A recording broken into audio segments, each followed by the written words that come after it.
사랑하는 성도 여러분, 3월 15일 주일 거룩한 날을 맞아서 하나님 앞에 예배의 자리로 나오신 여러분 한 분 한 분을 주님의 이름으로 축복합니다. 각 가정에서 혹은 병원에서 또 요양원에서 또 한마음으로 하나님 앞에 예배드리는 귀한 성도들의 이 예배를 하나님께서 아름답게 받으실 줄 믿습니다. 우리 다 함께 하나님을 향한 마음을 담아서 사도신경하심으로 3월 15일 주일 예배를 주님 앞에 드리도록 하겠습니다. 전능하신 아버지 하나님, 천지의 창조주를 믿습니다. 나는 그의 유일하신 아들 우리 주 예수 그리스도를 믿습니다. 그는 성령으로 잉태되어 동정녀 마리아에게서 나시고 본디오 빌라도에게 고난을 받아 십자가에 못 박혀 죽으시고 장사된 지 사흘 만에 죽은 자 가운데서 다시 살아나셨으며 하늘에 오르시어 전능하신 아버지 하나님 우편에 앉아 계시다가 거기로부터 살아있는 자와 죽은 자를 심판하러 오십니다.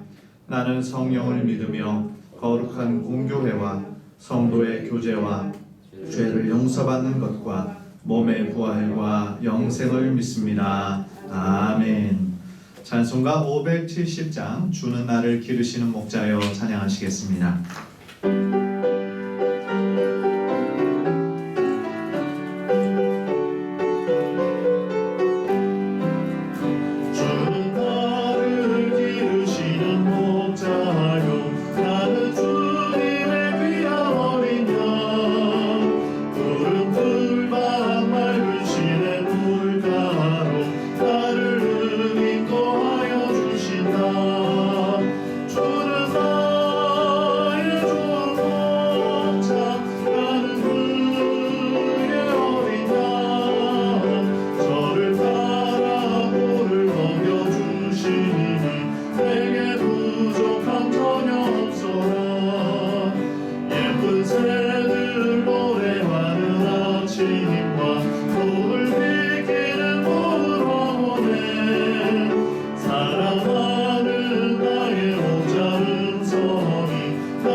저를 바라보를 먹여주시니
읽겠습니다.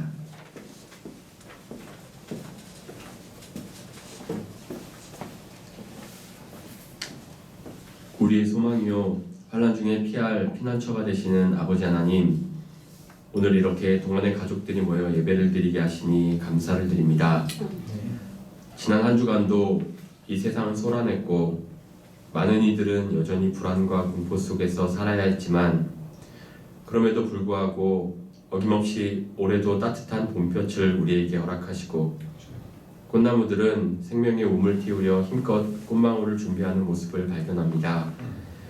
온 세상을 창조하시고 다스리시는 하나님의 그 크신 능력, 그리고 변하지 않는 그 신실하심을 이 자연으로부터 다시금 깨닫게 하시니 이 또한 감사를 드립니다. 아멘.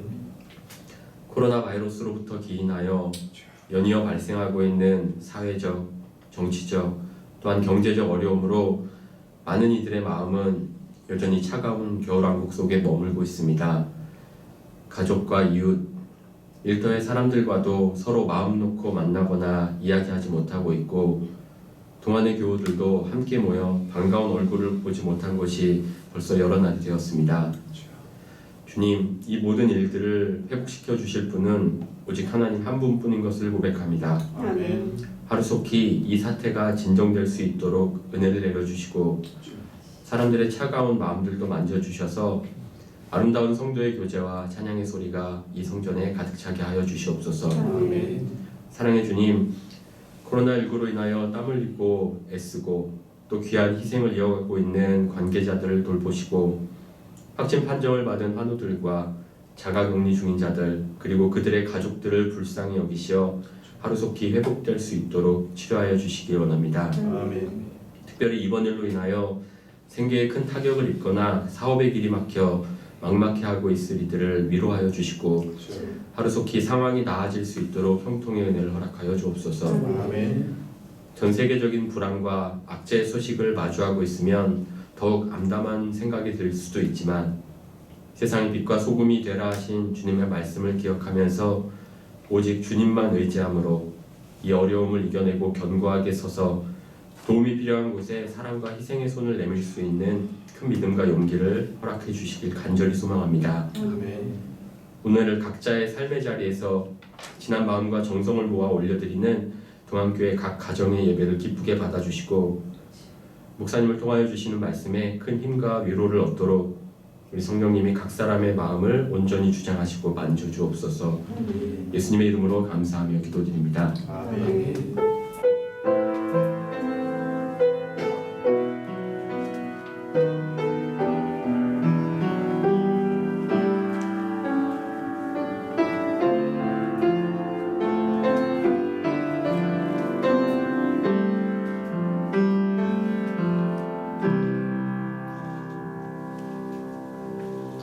날마다 새로워지는 교회 동안교회 소식 알려드리도록 합니다. 사순절의 기간을 지나고 있습니다. 오늘은 사순절 세 번째 주일입니다. 요한복음과 함께하는 사순절 가정예배의 그 순서지와 그 순서가 주보에 나와 있습니다. 주보의 내용을 참조하셔서 매일같이 또 사순절을 기억하며 사랑하는 가족끼리 함께 모여 예배하는 그 자리를 포기하지 않으시기를 부탁을 드리겠습니다. 이번 주일부터는 수요 예배, 또 금요 심야도, 또 새벽 예배도 다 정상적으로 드립니다. 참조해 주시기를 바랍니다. 교우미 기관 소식 알려드립니다. 우리 김진만 장로님이 내일 아침 7시에 경추 수술을 하시게 됩니다. 기도해 주시기를 바라고요. 우리 분이엘 성가대 하시는 우리 이윤숙 권사님께서 3월 20일 유방암 수술을 앞두고 있습니다. 기도해 주시기를 부탁을 드립니다. 또 좋은 소식도 있습니다. 우리 오유란 목사님, 이재 사모님 가정에서 지난 3월 12일 딸이 등려하였습니다. 그래서 이름이 오유완인데요. 또 여러분이 또 함께 축하해 주시고 또 계속 기도해 주시기를 부탁을 드리겠습니다. 오늘 우리가 함께 나눌 말씀은 구약성경 룻기 1장 6절에서 14절까지 말씀입니다. 룻기 1장 6절에서 14절까지 제가 가진 성경으로 402페이지에 있습니다.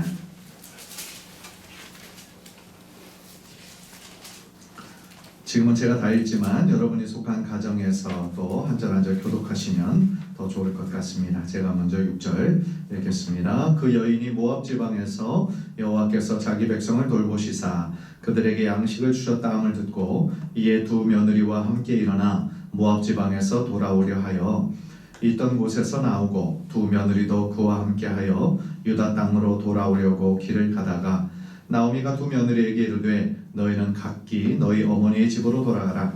너희가 죽은 자들과 나를 선대한 것 같이 여호와께서 너희를 선대하시기를 원하며 여호와께서 너희에게 허락하사 각기 남편의 집에서 위로를 받게 하시기를 원하노라 하고 그들에게 입맞춤에 그들이 소리를 높여 울며 나오미에게 이르되 아니니이다. 우리는 어머니와 함께 어머니의 백성에게로 돌아가겠나이다 하는지라.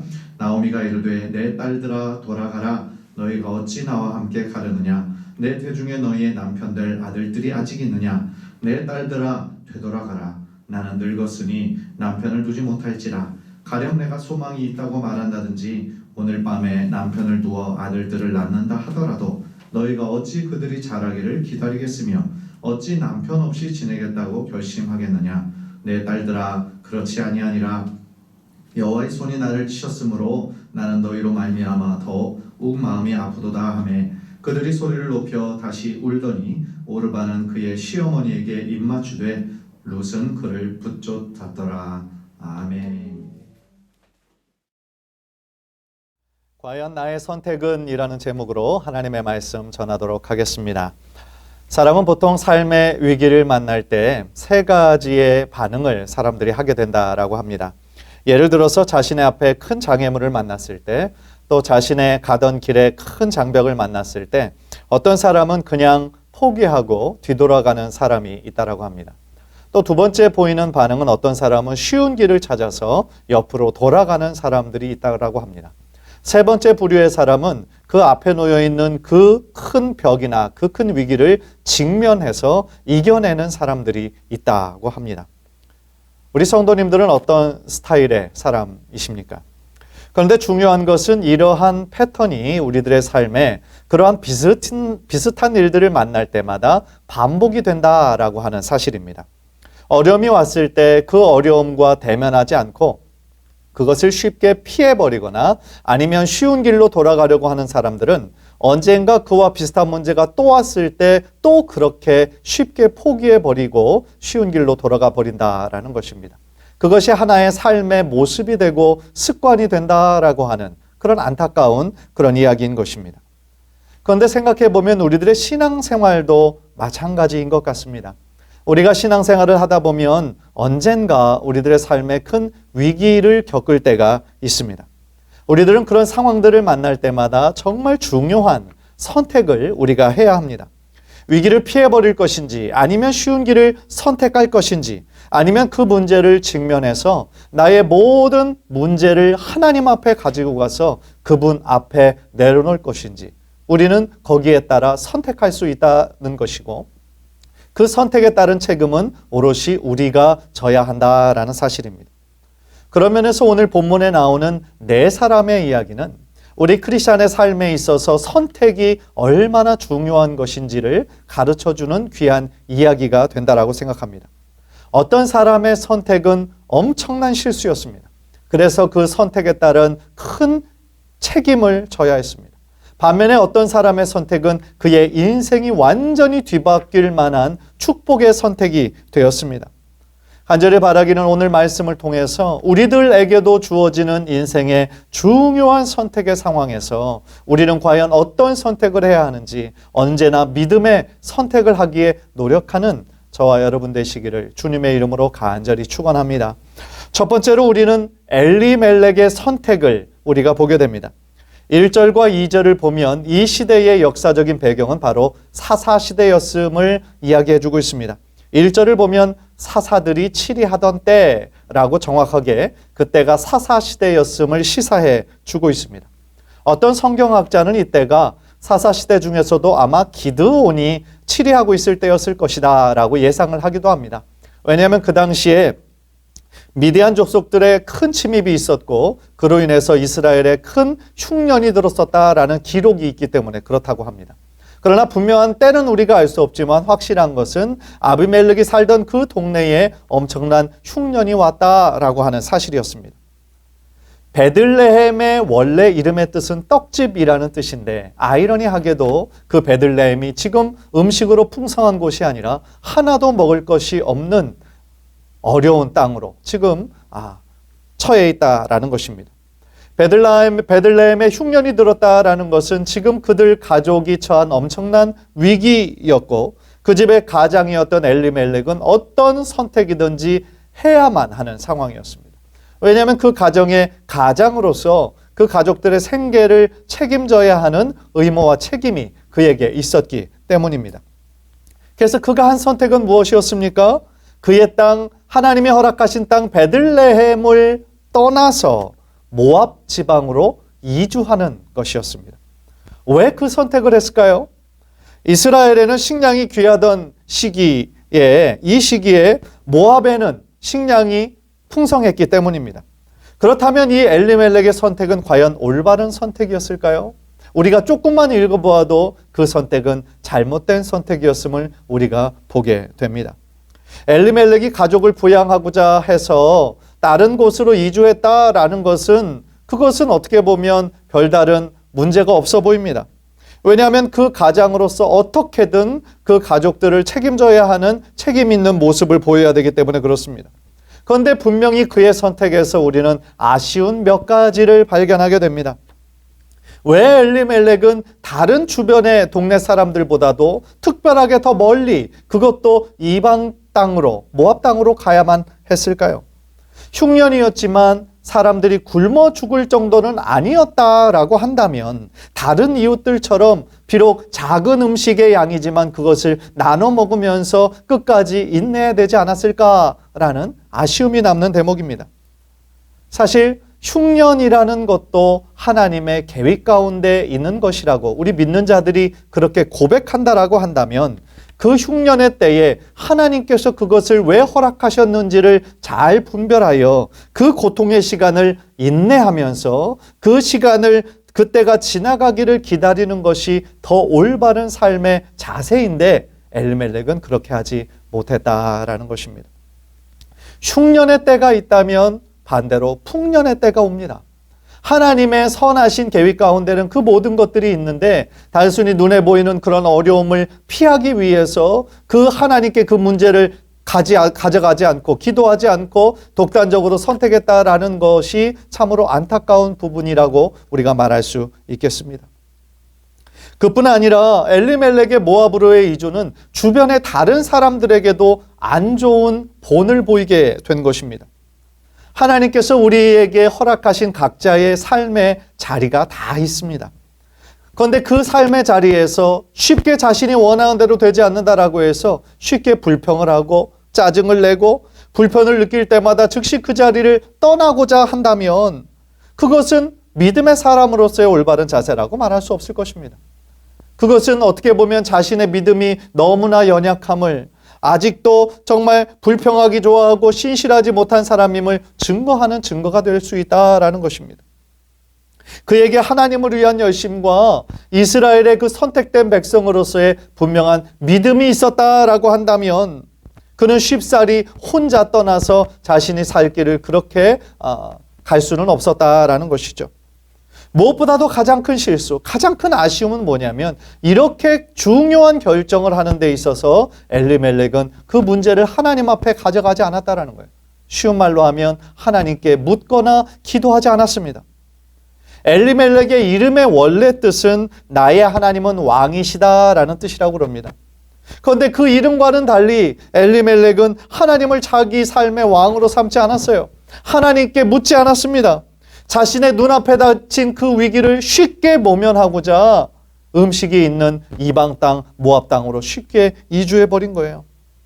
그래서 결과로 그 가족은 몰락게 그 길을 걸을 수밖에 없었다라는 것입니다.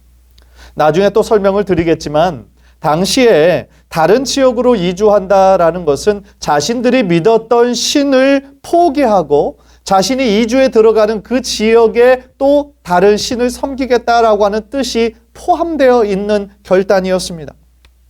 따라서 그의 선택은 필연적으로 하나님의 저주와 하나님의 책망을 받을 수밖에 없었다라는 것입니다. 이 이야기를 통하여서 한 가지 동시에 생각나는 이야기가 있더라고요. 그것은 뭐냐면 아브라함이 기근을 만나서 하나님께 묻지 않고 애굽 땅으로 내려갔던 그러한 사건이었습니다. 그때도 역시 아브라함이 그 기근을 피하고자 하나님께 묻지 않고 애굽으로 내려갔을 때 얼마나 창피한 일을 많이 당했습니까? 마찬가지입니다. 우리 인생의 큰 위기를 만났을 때 우리가 하나님께 묻지 않고 하나님의 뜻을 구하기도 전에 우리의 독단적으로 눈에 보기에 좋은 것만 찾아서 간다면 그 선택에 따른 결과는 좋을 수 없다라는 것입니다. 사랑하는 성도님들, 우리 성도님들은 오늘 우리가 제일 처음 보았던 이 엘리멜렉의 전철을 따르지 말고 우리가 어떤 상황에 있든지 눈에 보기에 좋은 거를 선택하는 것이 아니라 먼저 하나님께 기도하고 하나님의 선하신 뜻이 어디에 있는지 정말 묻고 하나님의 뜻 가운데 실천하는 귀한 은혜가 있기를 주님의 이름으로 간절히 축원합니다. 두 번째로 나오는 선택은 바로 나오미의 선택입니다. 3절과 4절을 보면 그 가족이 모압의 땅으로 이주한 이후의 삶의 이야기들이 펼쳐집니다. 나오미는 의지했던 남편이 그 땅에서 이방 땅에서 죽고 맙니다. 그런데 자신의 고향인 베들레헴으로 돌아오지 않았습니다. 왜 그랬을까요? 그때까지는 자신이 믿던 두 아들이 있었기 때문입니다. 그래서 그 두 아들은 모압 여자와 결혼했고 10년 정도는 괜찮아 보였습니다. 그런데 10년이 지난 즈음에 어떤 일이 일어났습니까? 믿었던 두 아들까지 죽고 마는 참 비참한 상황이 벌어지게 됩니다. 그가 최고로 의지했던 남편이 죽고 그리고 10년쯤 지났을 때 믿었던 두 아들마저도 세상을 떠납니다. 어떻게 보면 눈에 보이는 그녀의 소망이 다 사라져버립니다. 그녀는 이제 어떻게 해야 합니까? 분명히 어떤 중요한 선택을 해야 하는 상황에 놓여진 것입니다. 그런데 그녀가 심각하게 고민을 하고 있을 즈음에 자신의 고향에서 너무나 기쁜 소식을 듣게 됩니다. 그 소식의 내용이 바로 6절이에요. 6절을 보십시오. 그 여인이 모압 지방에서 여호와께서 자기 백성을 돌보시사 그들에게 양식을 주셨다 함을 듣고 이에 두 며느리와 함께 일어나 모압 지방에서 돌아오려 하여. 무슨 얘기입니까? 자신이 10년 전에 떠났던 그 베들레헴에 하나님께서 이스라엘 백성을 긍휼히 여겨주셔서 불쌍히 여겨주셔서 다시 식량을 허락하셨다라는 소식이었습니다. 그때 당시 사사시대는 영적으로 암흑기였습니다. 우상 숭배가 극심했었고 도덕적으로도 타락했어요. 따라서 어떻게 보면 흉년이라는 것은 하나님의 그 이스라엘 백성을 향한 징벌로 그들에게 주어진 것이었습니다. 그러나 하나님은 하나님의 백성들이 자신들의 죄를 깨닫고 하나님의 도움을 구하며 간절히 기도하며 나왔을 때 하나님께서는 그때마다 하나님의 사람 사사들을 세우셔서 그들을 구원해내시고 그들을 보호하시는 그 하나님의 사랑의 모습이 정말 끝까지 우리를 포기하지 않은 하나님의 사랑이 계속해서 사사기에서 반복되고 있는 것을 우리가 발견하게 됩니다. 마찬가지입니다. 오늘 이 본문의 이야기에서도 무엇인가 지금 정말 참혹한 너무나 한 개인으로서 비참한 그런 상황 가운데 있을 때 한 가지 들려오는 어떤 강한 빗줄기와 같은 희망의 소식이 소망의 소식이 지금 나오미에게 들리고 있다라는 것이죠. 이스라엘의 기근 문제가 해결되었다는 소식을 듣고 나오미가 얼마나 기뻐했는지 모릅니다. 그 기쁜 소식을 들으면서 아마도 나오미는 자신의 남편과 자신의 죄를 회개했을지도 모르겠어요. 그리고 그 우삭의 땅, 우삭이 지배하는 땅 모압을 떠날 수 있는 그 용기를 얻게 되지 않았을까 생각합니다.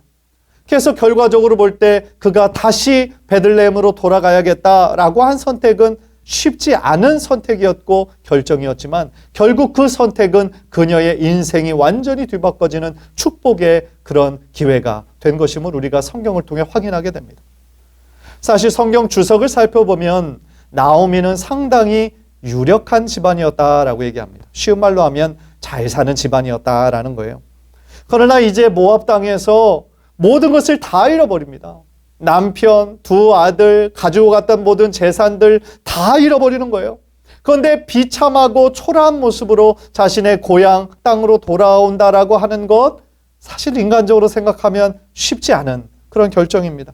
생각해 보십시오. 나오미를 아는 그 사람들이 그 나오미의 그 비참하고 초라한 모습들을 보고 얼마나 수군거리겠습니까? 야, 우리나라 형편이 어려울 때는 그렇게 뒤도 안 돌아다보고 그냥 떠나버리더니 이제는 저 나오미의 모습을 봐라. 남편도 죽고 두 아들도 다 죽었대. 쯔쯔쯔. 예. 이렇게 혀를 차고 그들끼리 수군거리는 모습이 아마 머리에 아른거렸을 것입니다. 얼마나 힘들었겠어요. 어떻게 보면 한국 사람 같으면 체면을 굉장히 중요하게 생각하기 때문에 아무리 힘들어도 그런 거 보기 싫어서 안 돌아오려는 사람들도 제법 많을 것입니다. 그러나 나오미는 자신의 체면이 중요한 게 아니었어요. 다른 사람들이 어떻게 생각하고 어떻게 판단하는 것이 중요한 것이 전혀 아니었어요. 그는 그 어떤 상황에도 불구하고 자신의 그 땅, 유대 땅 베들레헴으로 돌아가기를 선택합니다. 그리고 그 결정으로 인해서 하나님의 축복이 그 가정 가운데 시작이 되는 거예요. 왜 그런 줄 아십니까? 인간적인 소망이 사라지고 자기 의의를 내려놓고 자기 욕심을 다 내려놓은 그때가 하나님께서 일하시기에는 가장 좋은 때이기 때문에 그래요. 인간의 계획은 때때로 넘어집니다. 때때로 실패해요. 그러나 하나님께서 가지고 계신 계획은 완전하시기 때문에 그렇습니다. 사람이 보기에는 끝이고 절망인 것 같지만 하나님께서 보시기에는 이제 다시 시작이다 라고 말씀하시는 겁니다. 그런 면에서 때때로 우리의 계획이 막히고 또한 우리가 기도한 대로 다 이루어지지 않는다라고 해서 우리가 너무 낙심하거나 절망할 필요는 없다라고 생각합니다. 왜냐하면 하나님은 선하시고 우리들의 생각과 우리들의 마음을 너무나 잘 아시는 분이시기 때문에 우리들의 인생의 가장 최상의 것을 가장 정확한 때에 주실 것이기 때문입니다. 혹시 지금의 상황이 우리 성도님들의 상황이 지금 나오미처럼 모든 것이 다 막혀 있고 다 잃어버리고 그런 사면초가의 상황에 놓인 분이 혹시 계십니까? 그것은 하나님의 저주나 심판이 아닙니다. 오히려 그런 위기의 순간을 통하여서 다시 하나님께 회개하고 하나님을 붙잡을 수 있는 귀한 은혜의 시간으로 변화될 수도 있다라는 것입니다. 예레미야 29장 11절 13절을 보면 이런 말씀이 있습니다. 여호와의 말씀이니라 너희를 향한 나의 생각을 내가 아나니 평안이요 재앙이 아니니라 너희에게 미래와 희망을 주는 것이니라 너희가 내게 부르짖으며 내게 와서 기도하면 내가 너희들의 기도를 들을 것이요 너희가 온 마음으로 나를 구하면 나를 찾을 것이요 나를 만나리라. 할렐루야. 그렇습니다. 위기의 순간은 오히려 하나님을 더 깊게 만날 수 있는 축복의 시간이고 기회의 시간이 될 수 있다라는 것입니다. 많은 분들이 지금 코로나 바이러스의 사태로 인해서 힘들어하고 있는 것을 잘 알고 있습니다. 물론 사회적으로나 국가적으로 큰 위기인 것은 분명하지만 우리가 이 위기를 어떻게 극복하느냐에 따라서 오히려 좋은 기회가 될 수 있다라는 생각을 품게 됩니다. 최근에 한국에서는 이제 그 코로나 바이러스의 그거 관련해서 희망적인 소식들이 계속 들려오고 있는데 해외에서는 더 난리가 난 것 같습니다. 그런데 세계 최고의 선진국들이라 할 수 있는 미국, 프랑스, 독일 같은 그 사람들이 지금 한국의 방역 시스템을 칭찬하고 배우기 위해서 찾아오고 있다고 합니다. 무슨 이야기입니까? 우리나라가 이 면에 있어서 지금 굉장히 탁월함을 드러내고 다른 세계 선진국들이 우리나라를 배우기 위해 찾아온다는 것입니다. 그런 면에서 우리는 우리나라를 자랑스러워해야 된다고 생각합니다. 우리나라는 정말 저력 있는 나라입니다. 그리고 우리나라는 다시 이번 어려움을 기회로 삼아서 다시 우뚝 서게 될 줄 믿습니다. 어떤 글을 보니까 인생의 허들 경기에서 왜 장애물이 있느냐고 어떤 분이 이야기를 한 것을 봤어요. 왜 장애물을 거기다가 둡니까?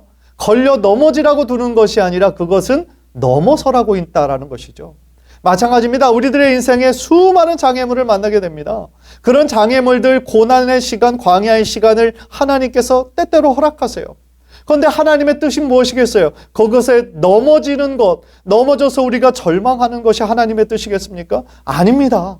오히려 그 위기 상황을 만날 때 넘어서라고 하나님을 더욱더 붙잡고 승리하라고 하나님 그런 시간을 주신 줄 믿습니다.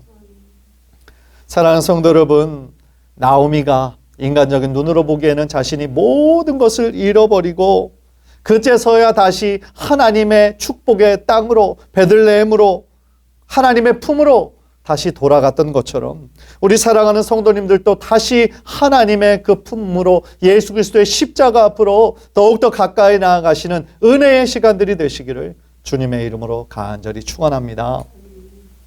마지막으로 우리가 보게 되는 것은 두 며느리의 선택입니다. 바로 나오미가 고향으로 돌아갈 선택을 하고 그의 옆에서 함께 동행하는 두 며느리가 있었습니다. 오르바와 룻이었습니다. 아마도 나오미의 신앙과 인격이 이 두 며느리에게 큰 영향을 미치지 않았나라는 생각을 합니다. 그러나 나오미가 생각할 때에 이 두 며느리가 자신의 그 고향인 베들레헴 땅으로 돌아가는 것은 이 며느리를 생각할 때는 가장 좋은 선택이 아닌 것 같아요. 이 나오미가 생각할 때에. 그래서 그들을 고향 땅으로 모압 땅으로 돌려보내기를 생각하면서 설득하는 내용이 바로 8절부터 14절까지 자세하게 나옵니다. 결국 나오미가 이야기하는 핵심은 그거예요.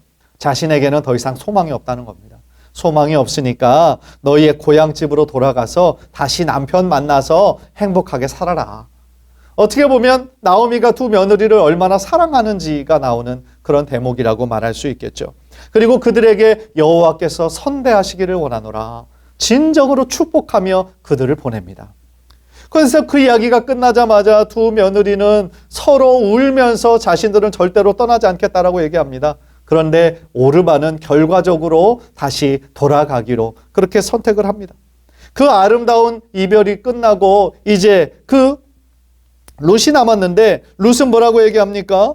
15절에 보니까 나오미가 또 이르되 보라 내 동서는 그의 백성과 그의 신들에게로 돌아가리니 라고 얘기를 하죠. 그러니까 나오미가 이야기할 때 그 오르바의 선택은 다시 그들의 종족으로 또 그들의 신에게로 돌아갈 것이다. 그러나 이제 룻은 어떻게 선택을 합니까? 룻은 16절에 보니까 어머니께서 가시는 곳에 나도 가고 어머니께서 머무시는 곳에서 나도 머물겠나이다. 어머니의 백성이 나의 백성이 되고 어머니의 하나님이 나의 하나님이 되시리니. 얼마나 놀라운 고백입니까? 사실 개인적으로 생각할 때는 자신의 고향으로 돌아가는 것이 훨씬 그녀에게 좋았을 수도 있어요. 그러나 그녀가 나오미가 보여주었던 그 신앙의 모습을 따라서 이 어머님의 모습을, 어머니를 따라가는 것이 자신의 인생에 오히려 더 좋은 것일 수도 있겠다라고 선택했을 때 그의 삶이 너무나 축복으로 변하게 되는 놀라운 기적과 같은 역사가 그때부터 일어났다라는 사실입니다. 그래서 그녀는 하나님의 백성이 됩니다. 모압 여자로서 어떻게 보면 이방인으로 하나님과 관계없는 언약 밖에 있는 사람이었는데 이제 하나님의 언약의 백성이 됩니다. 더 나아가 이스라엘의 역사상 가장 위대한 왕으로 꼽히는 다윗 왕의 증조 할머니가 됩니다. 그리고 하나님의 구원사에 있어서 아주 중요한 위치를 차지하는 그런 여성이 되는 것입니다. 사랑하는 성도님들, 제가 성도님들에게 도전하고 싶은 것은 바로 이것입니다. 우리의 삶의 위기의 순간 가운데 우리는 과연 무엇을 붙잡아야 하느냐라는 질문입니다. 많은 사람들이 비록 크리스찬이라 할지라도 위기 상황을 만나면 사람을 쫓아가고 경험을 쫓아가는 일이 얼마나 많은지 모릅니다. 안타까운 거예요. 인간의 눈이 보기에 좋은 길만을 찾으면 저는 누가 생각이 나냐면 아브라함과 롯의 이야기에서 나오는 그 롯이 자꾸 생각이 나요. 눈으로 보기에 소돔과 고모라가 그때 멸망받기 전이었는 거로 얼마나 물도 풍부하고 푸른 초원처럼 저들의 삶에 마치 영원한 행복을 줄 수 있는 것처럼 보였겠습니까? 그러나 영적인 눈으로 보았을 때는 그거는 멸망의 땅이고 하나님의 저주의 땅이었던 것이죠. 그러나 롯은 눈에 보기에 좋은 것만을 선택하였을 때 끝내 엄청난 결과를 그의 삶과 그의 가정 가운데 맞이해야 되지 않았습니까? 따라서 우리는 어떤 일이 있어도 위기의 순간에 하나님의 뜻을 붙잡아야 될 줄 믿습니다. 비록 그것이 어떤 때는 손해보는 길이고 어떤 때는 초라해 보이는 길이고 그런 길이라 할지라도 우리가 하나님의 약속을 붙잡으며 그 하나님의 손에 의지하며 순종하며 나갈 때에 하나님의 엄청난 축복이 저와 여러분의 삶 가운데 흘러 넘치게 될 줄 믿습니다. 히브리서 3장 14절 말씀에 이런 말씀이 있습니다. 우리가 시작할 때에 확신한 것을 끝까지 견고히 잡고 있으면 그리스도와 함께 참여한 자가 되리라. 무슨 뜻입니까? 우리가 끝까지 하나님의 약속을 믿고 주님의 뜻을 견고히 붙잡을 때 여러분의 삶을 하나님께서 반드시 선하게 책임져 주시고 이끄실 줄 믿습니다. 말씀을 마무리하려고 합니다. 우리들의 인생은 언제나 선택입니다. 오늘 본문에 나오는 이 네 사람의 선택의 이야기를 통하여서 우리가 정말 배우는 것은 우리 인생의 정말 중요한 순간에 우리는 하나님을 붙잡아야 된다라는 것입니다. 하나님의 뜻을 묻고 그 하나님의 뜻을 믿음과 확신 가운데 나아가야 되는 것, 그것이 바로 우리들 모두에게 주시는 하나님의 뜻이라 믿습니다. 간절히 바라기는 우리 성도님들이 앞으로 살아가면서 만나는 수많은 위기의 상황과 선택의 상황 속에서 언제나 하나님께서 기뻐하시는 그러한 선택을 하셔서 여러분의 삶이 전체가 하나님께 붙잡힌 바 된 귀한 축복의 인생으로 변화되시기를 주님의 이름으로 간절히 축원합니다. 우리 한번 기도하시겠습니다. 좋으신 하나님, 하나님의 크신 은혜와 사랑을 감사합니다. 오늘 주일 예배로 주님 앞에 나와서 하나님께 전심으로 찬양하고 또한 하나님의 말씀을 듣게 하시니 진심으로 감사를 드립니다. 하나님, 우리들의 인생을 살다 보면 수많은 위기와 장애물들을 만날 때가 있습니다. 그러나 우리가 그때 그냥 보통 세상 사람들이 반응하는 것처럼 쉬운 길을 찾거나 아니면 포기해버리는 것이 아니라 우리가 그 문제를 직면하며 하나님께 나의 삶의 모든 문제를 주님 앞에 내려놓고 하나님의 뜻을 구하며 나아가는 우리 모두를 낼 수 있도록 주여 역사하여 주옵소서. 우리는 한 치 앞도 내다볼 수 없는 연약한 인생입니다. 그렇기 때문에 주님의 은혜와 인도하심이 너무나 절실하게 필요하오니 주여 우리를 긍휼히 여기시고 하나님의 장중에 붙잡아 주시기를 원합니다. 하나님, 영적으로 늘 우리가 충만한 삶을 살아서 하나님께서 기뻐하시는 그 길을 우리가 올바로 분별할 뿐만 아니라 그 길을 선택하고 끝까지 포기하지 않고 그 길을 따라가 마침내 승리하는 우리 모든 성도를 될 수 있도록 역사하여 주옵소서. 감사와 영광 주께 올려드리오며 거룩하신 예수 그리스도의 이름으로 간절히 기도하옵나이다. 아멘. 오늘 주신 말씀 생각하시면서 우리 꽃들도라는 찬양 우리가 함께 부르면서 준비하신 헌금 주님 앞에 드리도록 하겠습니다.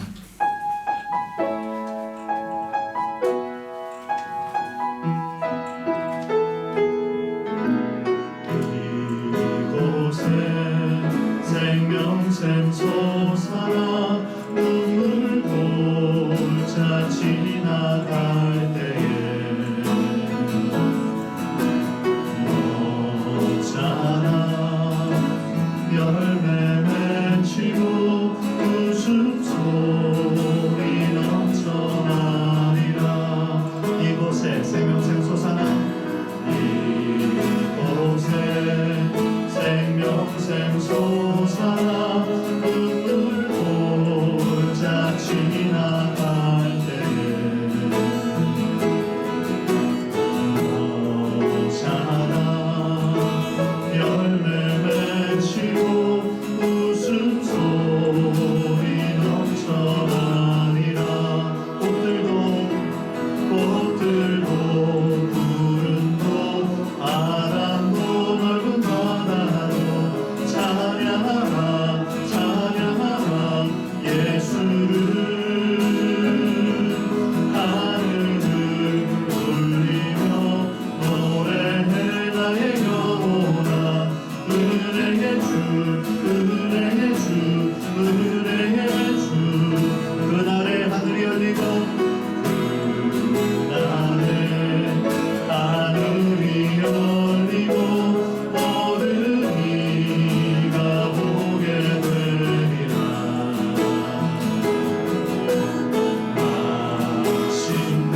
우리가 방금 찬양을 고백했던 것처럼 우리가 살아가는 지금 이때는 눈물의 골짜기를 지나가고 있는 많은 사람들이 있다 할지라도 멀잖아 열매 맺히고 웃음소리 넘쳐나게 될 줄 믿습니다. 마침내 꽃들이 피고 영광의 주님 오시는 그때가 올 줄을 믿습니다. 하나님, 아무리 우리가 처한 상황이 힘들고 낙심되는 상황이라 할지라도 소망의 눈을 들어 하나님을 바라보며 소망 가운데 더욱더 하나님의 강한 오른손을 붙잡고 승리하는 우리 모두를 될 수 있도록 역사하여 주옵소서. 하나님, 주님께서 우리들의 삶에 행하신 일들이 너무나 감사하여서 우리가 주님 앞에 우리에게 주신 물질 중에 일부분을 거룩한 마음으로 구분하여 하나님께 올려드립니다. 10의 1조로 감사헌금으로 주일헌금으로 선교헌금 봉사헌금 장학헌금으로 주님 앞에 드린 한 분 한 분을 주님 기억하여 주시고 우리가 어느 곳에 있든지 간에 공동체의 한 가족의 일원으로서 하나님을 사랑하고 교회를 사랑하는 마음을 실천하는 우리 한 사람 한 사람의 신령 가운데 하나님이 주시는 그 은혜와 풍성한 축복으로 채워주시기를 원합니다. 지금 많은 분들이 경제적으로 힘든 상황 가운데 있는 거 잘 압니다. 하나님, 흉년의 때가 있을 때 또한 풍년의 때도 있을 것이라 우리가 믿는 마음으로 하나님 나아가오니 비록 지금은 힘든 시기라 할지라도 우리가 이 시기를 믿음으로 잘 극복하여 마침내 하나님께서 우리에게 채워주실 그 은혜를 더 큰 믿음으로 바라보며 하나님께 변함없는 마음으로 나아갈 수 있도록 축복하여 주옵소서. 우리 현금이 쓰여지는 곳마다 하나님의 영광이 드러나고 하나님이 주신 큰 기쁨과 소망의 그런 귀한 사역들이 우리 교회를 통하여 아름답게 펼쳐질 수 있도록 하나님 인도하여 주시옵소서. 모든 감사와 영광을 주께 올려드리오며 거룩하신 예수 그리스도의 이름으로 간절히 축복하며 기도하옵나이다. 아멘. 우리 다 함께 성령 나는 믿네 찬양하시고 축도함으로 예배 마치도록 하겠습니다.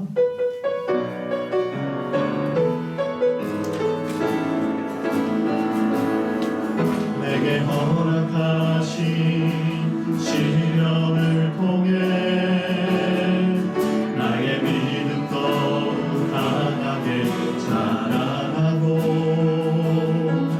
험한 삶과 골짜기 지나는 동안 주께 더 가까이 나를 이끄시네. 내가 겪는 시험이 어렵고 힘겨워도 내 주님보다 크지 않네. 내 앞에 바다가 달라지지 않으며 주가 나로 바다 위 걷게 하리. 나는 믿네. 주의 능력으로 내 삶 새롭게 되리. 나는 믿네. 주의 능력으로 담대히 나가리라. 주와 함께 싸워 승리하리라. 날마다 믿음으로 나 살아가리. 나는 믿네. 나는 믿네. 주의 능력으로 내 삶 새롭게 되리. 나는 믿네. 주의 능력으로 담대히 나가리라.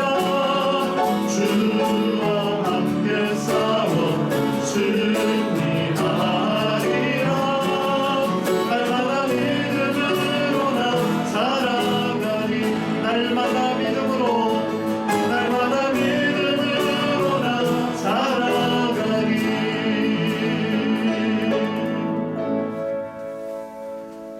이제는 우리 주 예수 그리스도의 은혜와 하나님 아버지의 크신 사랑하심과 성령 하나님의 내주하시고 치유하시고 교통하시는 역사가 오늘 말씀을 통하여서 우리들의 삶의 많은 위기와 선택의 상황 가운데서 늘 하나님께 기도하고 하나님의 뜻을 묻고 하나님의 뜻 가운데 거하기로 다시 한번 다짐하고 돌아가는 우리 사랑하는 모든 성도님들 머리 위에 함께 예배한 귀한 자녀들의 모든 인생과 만남 가운데, 또한 내일 아침 또 수술하실 우리 김진만 장로님, 또 20일 또 수술하시게 되는 이은숙 권사님의 그 모든 수술의 과정 가운데 지금부터 영원토록 함께 하시기를 간절히 축원하옵나이다. 아멘.